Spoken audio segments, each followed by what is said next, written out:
સરકારના કડક કાયદા છતાં સરેઆમ કાયદાનો ભંગ થતો નજરે પડે છે। સરકારે બનાવેલ હુક્કાના પ્રતિબંધિત કાયદાને સરેઆમ લીરા ઉડાવતો કિસ્સો સામે આવ્યો। અમદાવાદના વસ્ત્રાપુરમાં ગેરકાયદેસર હુક્કા બાર પર રેડ પાડવામાં આવી। માનવ મંદિર પાસે આવેલા પાઇપ્સ એન્ડ પબ્સ નામના હુક્કા બારમાં વસ્ત્રાપુર પોલીસ દ્વારા રેડ પાડવામાં આવી છે, જેમાં 10 જેટલા હુક્કાઓ પકડાયા અને 20 યુવક અને યુવતીઓ હુક્કો પીતા પકડાયા હતા।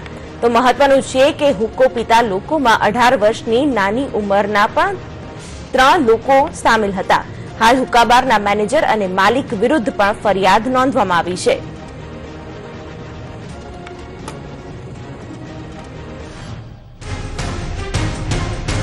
વસ્ત્રાપુર વિસ્તારમાં માનવ મંદિરની સામેના ભાગે એક હુક્કા બાર ગેરકાયદેસર રીતે ચાલતો હોવાની બાતમી મળેલી।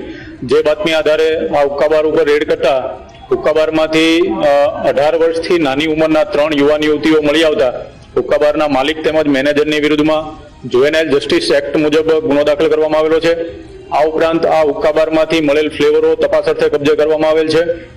હાલમાં હુક્કા બારના માલિકની તપાસ ચાલુ છે તેમજ મેનેજર અને માલિક બંનેની વિરુદ્ધમાં ગુનો દાખલ કરવામાં આવેલો છે।